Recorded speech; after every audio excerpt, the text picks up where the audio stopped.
السلام علیکم۔ تو آج ہم دیکھیں گے کہ اللہ کا ولی کیسے بنتے ہیں۔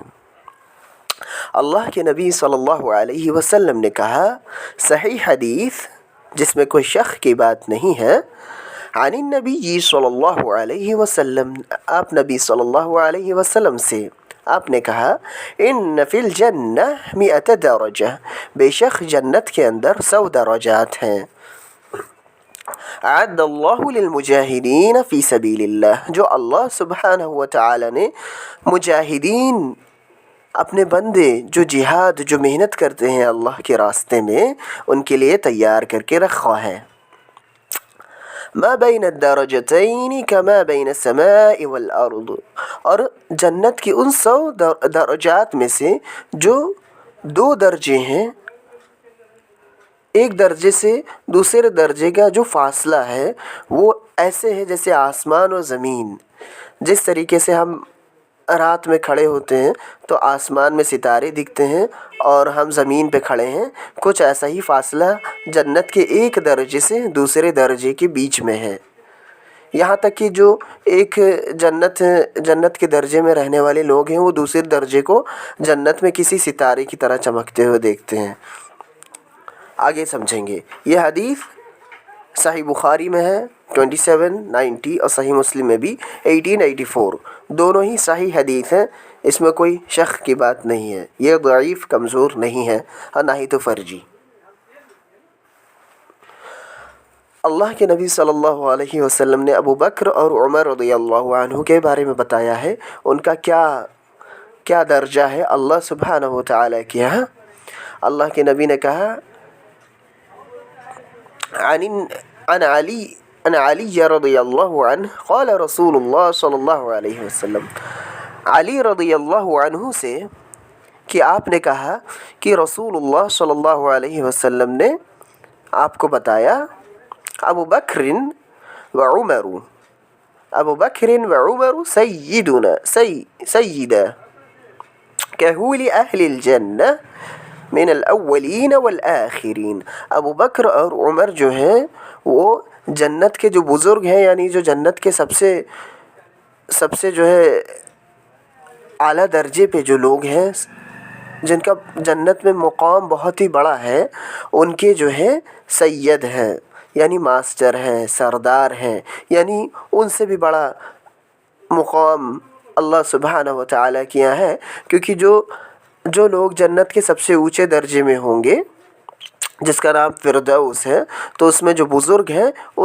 ان کا جو مقام ہوگا فردوس میں، اس سے بھی بڑا مقام رکھنے والے ہیں، سب سے بڑا مقام فردوس میں رکھنے والے ہیں، کیونکہ درجے کے اندر مقام ہوتا ہے۔ جنت کے 100 درجے ہیں اور ہر ایک درجے کے اندر ایک مقام ہوتا ہے، تو جو فردوس میں سب سے اونچا مقام ہے تو ہمارے نبی کے لیے ہے صلی اللہ علیہ وسلم، اس کو کہتے ہیں، ہمارے نبی نے ہم سے درخواست کی ہے، جب تم اذان سنو تو ہمارے لیے اس مقام کی دعا کرو جو اللہ نے صرف ایک شخص کے لیے تیار کی رکھی ہے، اور میں امید کرتا ہوں وہ جو ہے شخص میں ہوں۔ اللہ سے امید رکھتے ہیں ہمارے نبی صلی اللہ علیہ وسلم، اسے کہتے ہیں الوسیلہ والفضیلہ، اسے کہتے ہیں الوسیلہ والفضیلہ۔ اور ایک اور مقام ہے ہمارے نبی صلی اللہ علیہ وسلم کے لیے قیامت کے دن، جب پوری دنیا ان کی سارا جہاں ان کی پہلے سے لے کر آخر تک کے ان کی تعریف کریں گے، اس کو کہتے ہیں المحمود۔ علی رضی اللہ عنہ فرماتے ہیں کہ ابو بکر اور عمر جو ہیں جنت کے بزرگ، ان کے جو ہے سردار ہیں، ان کے سید ہیں۔ جتنے بھی ان جنت میں لوگ ہوں گے، سب کے سب پہلے سے لے کر آخری تک کے، سوائے اللہ کے انبیاء اور رسولوں کو چھوڑ کر کے۔ یہ سنن ترمذی 3665 میں موجود ہے۔ اور ہمارے نبی صلی اللہ علیہ وسلم نے یہ بھی کہا کہ میرے بعد ابو بکر اور عمر کے کہنے پہ چلو، ترمذی 3662۔ اللہ سبحانہ وتعالی نے جو اپنے ولیوں کے بارے میں بتایا سورہ یونس اور آیت 62-64، الا ان اولیاء اللہ لا خوف علیہم ولا هم يحزنون، بے شک اللہ کے اولیاء نہ ان پہ کوئی خوف ہوگا نہ ہی تو ان پہ کوئی غم۔ الذین آمنوا وکانوا یتقون، جو اللہ پہ ایمان لاتے تھے اور اللہ سے ڈرنے والے تھے، اللہ کی نافرمانی نہ کرنے والے تھے۔ لہم البشری فی الحیاۃ الدنیا، ان کے لیے جنت کی خوشخبری اس دنیا میں، وفی الآخرہ، اور آخرت میں بھی۔ ہمارے نبی صلی اللہ علیہ وسلم نے ان لوگوں کے بارے میں بتایا جو جنہوں نے ہمارے نبی کو نہیں دیکھا لیکن ان کا بہت ہی بڑا مرتبہ ہے اللہ کے یہاں۔ اللہ کے نبی نے کہا طوبی لمن رآنی، خوشخبری ہو اس کو جس نے مجھے دیکھا۔ جتنے بھی لوگوں نے دیکھا وہ جو ہے اللہ سبحانہ تعالیٰ نے، جتنے بھی لوگوں نے ہمارے نبی کو دیکھا ان کے لیے اللہ کی طرف سے خوشخبری ہے اس جنت کی، اس دنیا کے اندر۔ ہمارے نبی کا چہرہ دیکھنا ہی خوشخبری ہے جس شخص نے دیکھا اور ایمان پہ مارا۔ یہاں تک کہ جو لوگوں نے گناہ بھی کیے تو اللہ نے ان زنا وغیرہ، تو اللہ سبحانہ تعالیٰ نے ان کو جو ہے اس دنیا میں ہی اس کی ایک طریقے سے جو ہے ان کا معاملہ جو ہے صاف کر دیا۔ جیسے ایک صحابی آئے تھے، انہوں نے زنا کیا تھا، ہمارے نبی صلی اللہ علیہ وسلم نے کئی بار ان سے منہ موڑا اور بہانا کہ کیا تم شادی شدہ بھی تھے، اور کوشش کی، لیکن جو ہے آخر میں جیسا اللہ سبحانہ تعالیٰ نے چاہا تو ان کے اوپر سزا مکمل کی گئی اور اللہ نے ان کو اس دنیا میں ہی معاف کر دیا۔ کوئی ایسا شخص صحابہ میں سے نہیں تھا جو گناہ گار مرا، سب کو اللہ نے معاف کر دیا اور سب کو جنت کی خوشخبری اس دنیا میں دے دی۔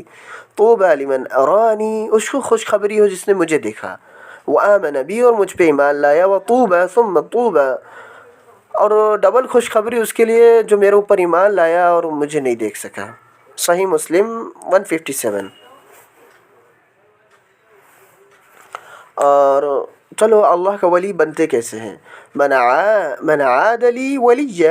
اللہ سبحانہ تعالیٰ کے رسول سے حدیث ہے، قدسی حدیث، یعنی یہ اللہ کے الفاظ ہیں۔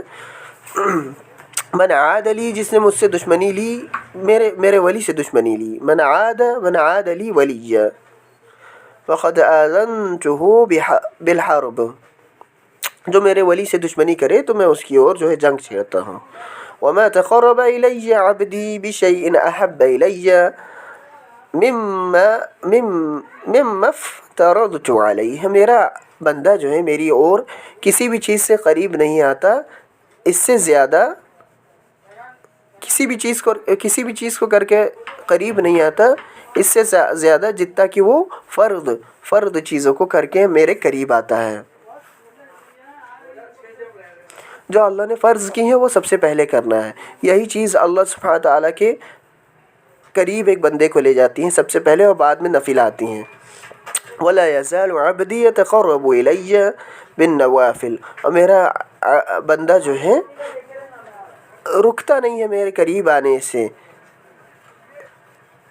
نوافل کر کے، یعنی جو ہے جب وہ نفل چیزیں کرتا ہے جو اللہ نے فرض نہیں کی ہیں لیکن اللہ کے قریب آنے کے لیے، تو وہ اور اللہ کے قریب چلا جاتا ہے۔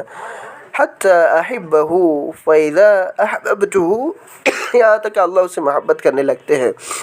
تو جب اللہ اسے محبت کرتے ہیں تو کنت سمعہ، اللہ اس کے جو ہے سنوائی بن جاتے ہیں، جو وہ سنتا ہے وہی سنتا ہے جو اللہ کو پسند ہو۔ الذی یسمع بہ، اللہ سبحانہ تعالیٰ اس کے کان بن جاتے ہیں جس سے وہ سنتا ہے، یعنی جو ہے وہ وہی سنتا ہے جو اللہ کو پسند ہو۔ وبصرہ الذی یبصر بہ، اور اس کی نظریں اور اس کی جو ہے نظریں آنکھیں جس سے وہ دیکھتا ہے، یعنی وہ وہی دیکھتا ہے جو اللہ کو پسند ہو۔ ویدہ التی یبطش بہا، اور اس کے پیر بن جاتے ہیں، یعنی وہ اپنے پیروں سے وہی کرتا ہے، وہی چلتا ہے جہاں اللہ کو پسند ہو، بری جگہ نہیں جاتا۔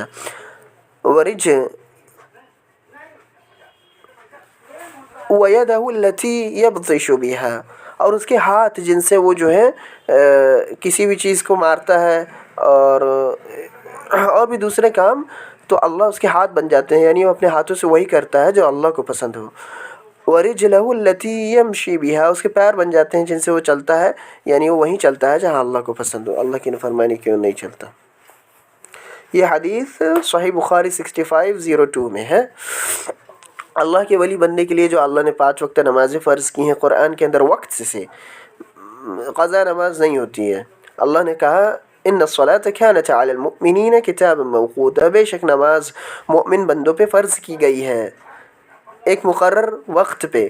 وقت چلا جاتا ہے تو نماز بھی چھوٹ جاتی ہے، سوائے اس کے لیے جو سو گیا غلطی سے یا پھر ہوش سے باہر ہو گیا، پاگل ہو گیا، یا کوئی بھی ایسا مسئلہ جو اس کے قابو میں نہیں تھا، تو نماز چھوٹ جانے پہ جو ہے اور اس کو ترنت پڑھ لے جیسے ہمارے نبی نے سکھایا ہے، ورنہ نماز نہیں چھوڑی جا سکتی۔ پہلے نماز پڑھیں اور اللہ سے توبہ کریں اپنے گناہوں کی، اور گناہوں میں سب سے بڑا گناہ ماں باپ کی نافرمانی، اپنی ماں کو تکلیف نہ دے، اور چھوٹوں پہ ظلم نہ کرے، بھائی بہنوں پہ، یتیم اور فقیر پہ، اور اس کے بعد میں جو لوگ ہیں ان کو ہدایت کی اور بلائے، ان کو بھی نماز سکھائے، ان کو اللہ کا ذکر سکھائے، ان کو فقیری سے نہ ڈرائے کہ نماز پڑھو گے تو کھاؤ گے کیا۔ اللہ نے کہا ہے کہ اللہ تم کو رزق پہنچاتا ہے، اگر تم نماز پڑھو گے تو بھی اللہ تم کو دے گا، اور اگر نہیں پڑھو گے تو بھی اللہ ہی تم کو دے گا، کوئی شیطان نہیں دے گا تم کو، اللہ تم کو رزق عطا فرماتا ہے۔ اور اللہ سے دعا کرے کہ اللہ نیکی میں ہم کو بڑھا دے اور کتاب کا علم عطا فرمائے اور ہماری روزی روٹی کو آسان کر دے۔ دو چیزیں ہیں، نماز پڑھنا، اللہ کا کہنا سننا، اور نافرمانی سے بچنا۔